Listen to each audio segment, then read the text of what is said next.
Hai, sahabat YT Moba. Apa kabar kalian semua? Semoga kalian semua dalam keadaan sehat. Amin. Sebelum melanjutkan ke ceritanya, jangan lupa tinggalkan like, komen, dan subscribe. Karena dengan like dan komentar kalian, yang semakin membuat admin semangat mengupload lanjutan ceritanya.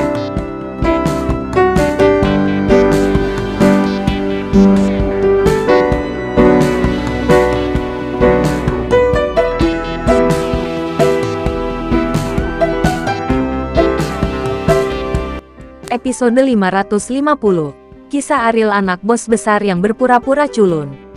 Insiden bodoh Samuel mengejutkan seluruh keluarga Muklis. Ketika Muklis memerintahkan bawahannya untuk menggunakan detektor untuk menemukan bahan peledak yang terkubur di dasar kastil, ternyata wajah semua orang berubah drastis. Hampir 100 kg bahan peledak membuat orang berdebar-debar, dan jika diledakkan, tidak ada yang akan selamat.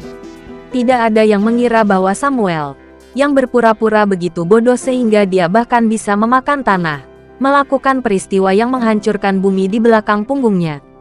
Orang bodoh ini benar-benar gila. Dia tidak menyangka ingin membunuh kita semua. Untungnya, Patriark menemukan ini pada waktunya. Jika tidak, konsekuensinya tidak terbayangkan. Anak sialan ini membuat kakiku lemah karena ketakutan. Semua orang bersukacita karena ketakutan. Pada saat yang sama dia meneriaki Samuel. Samuel berlutut di ruang tamu dengan ekspresi putus asa.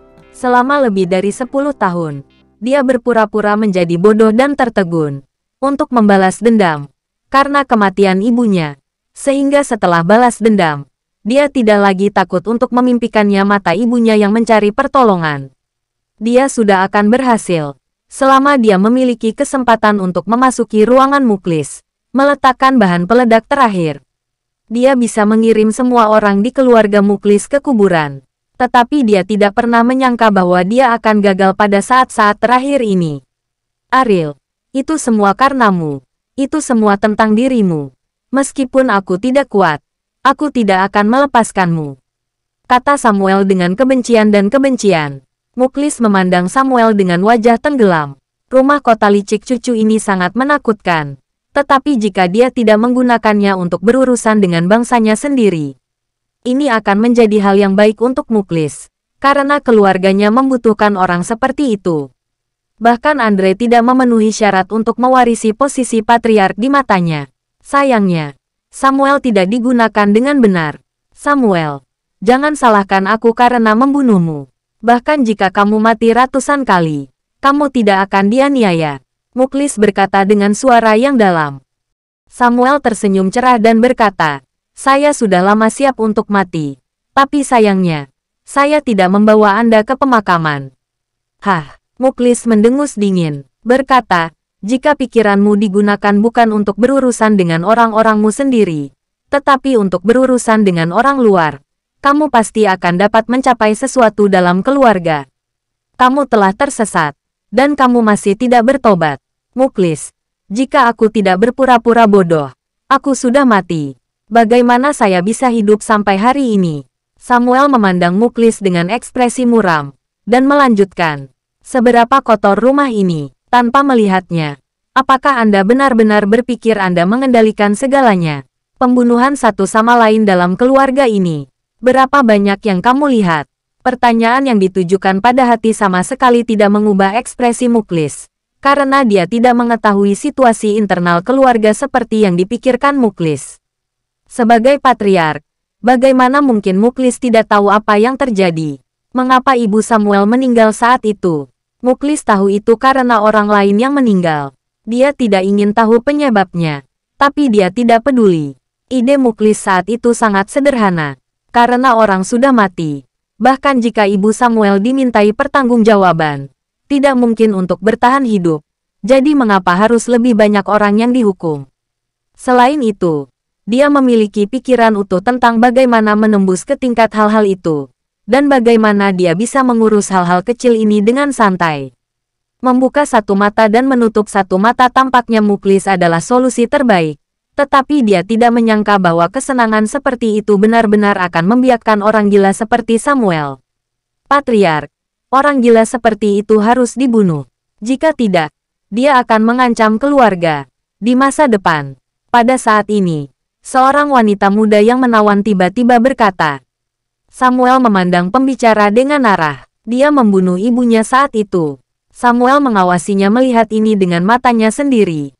Jadi dia ingin membunuh wanita ini dalam mimpinya. Apa yang kamu lihat? Percaya atau tidak, aku akan membunuhmu. Anwar memelototi Samuel dengan ekspresi kejam, karena yang berbicara adalah ibunya. Anwar, dasar sampah, bunuh aku, kata Samuel. Anwar sangat kesal, dan ketika dia berjalan di depan Samuel, dia memukul wajahnya dengan pukulan, lalu berkata kepada Muklis, kakek, orang seperti itu, biarkan cucumu membunuhnya untukmu. Samuel menjadi ancaman bagi keluarga kita, dan tidak mungkin bagi Muklis untuk menjaga agar Samuel tetap hidup. Dia tidak perlu menjelaskan kepada orang lain, tetapi dia harus memastikan keselamatan keluarganya, dan kehidupan Samuel adalah faktor yang sangat tidak stabil. Saat Muklis mengangguk, ekspresi Anwar menjadi buas. Bawa tongkatnya, saya ingin membunuh sampah ini hidup-hidup, kata Anwar. Segera seseorang mengirim tongkat bisbol, dan Anwar tanpa henti melambaikannya di atas kepala Samuel, menghabiskan seluruh kekuatannya setiap saat. Samuel segera jatuh, dengan genangan darah, tetapi dia tidak pernah menutup matanya, dan keengganan di mata itu menjadi semakin intens. Anwar sangat lemah sehingga akhirnya kehilangan nafas. Meninggal di bawah kekacauan. Jatuh dalam genangan darah. Adegan ini tampak sangat kejam. Tetapi tidak ada yang menunjukkan simpati sedikit pun untuk Samuel. Kematian yang bagus. Orang ini pantas mati seperti itu. Murah untuk mati seperti ini. Dia harus dipenjara dan disiksa beberapa kali sehari sampai dia meninggal. Dia seharusnya sudah lama mati bersama ibunya. Dan dia telah hidup selama bertahun-tahun. Suara omelan itu secara blak-blakan mengungkapkan rasa jijik keluarga Muklis terhadap Samuel. Sepertinya semua orang ingin menjejali Samuel. Supriyadi diam-diam mundur dari kerumunan dan pergi ke penjara bawah tanah. Dia mengajak Samuel menemui Ariel. Dan Ariel mengungkit soal tindakan bodoh Samuel. Oleh karena itu, menurutnya, pemaparan Samuel juga dilakukan oleh Ariel. Dalam kasus ini, kematian Samuel harus diketahui oleh Ariel. Bagaimana dengan Samuel? Ariel bertanya pada Supriyadi. Dia dipukuli sampai mati oleh Anwar hidup-hidup, kata Supriyadi. Ariel merosotkan bahunya dengan lemah. Meski sudah lama ia duga, ketika fakta benar-benar terjadi, Ariel tetap tidak bisa menerimanya. Saya membunuhnya, kata Ariel. Jika Anda ingin membantunya membalas dendam, Anda harus membuktikan diri di depan kakek Anda. Saya bisa merasakan ibunya meninggal tahun itu. Itu terkait dengan Ibu Anwar. Mungkin Ibu Anwar yang membunuh ibunya. Hari ini, dia dipukuli sampai mati oleh Anwar lagi. Satu-satunya kesempatan Anda bisa menebusnya adalah membuat kakek menghargainya dan membalas dendam. Petik 2. Supriyadi berkata, dia tidak akan dengan ramah memberitahu Ariel tentang kematian Samuel. Dia ingin menggunakan masalah ini untuk merangsang keinginan Ariel untuk membalaskan dendam Samuel. Supriyadi, kamu benar-benar menyebar. Ariel berkata dengan ringan. Samuel sangat tidak mau ketika dia meninggal. Saya pikir dia seharusnya sangat membencimu. Lagi pula, rencana selama bertahun-tahun itu terungkap karena dirimu pada saat yang paling kritis. Bukankah Anda harus bertanggung jawab atas kematiannya? Haruskah kita membalasnya? Kata Supriyadi. Anda tidak harus dengan sengaja membuat saya kesal. Jika ada kesempatan, saya pasti akan membalasnya. Bahkan jika ini bukan penebusan. Kata Ariel. Supriyadi tertawa. Tujuannya telah tercapai. Dan sekarang bergantung pada apakah Ariel memiliki kesempatan untuk meninggalkan penjara bawah tanah ini. Kakek tidak membunuhmu secara langsung, tapi menguncimu di sini. Menunjukkan bahwa kamu masih memiliki kesempatan besar untuk pergi. Bekerja keras. Jika kamu tidak membantu Samuel membalas dendam, mungkin dia akan menjadi hantu dan mendatangi Anda.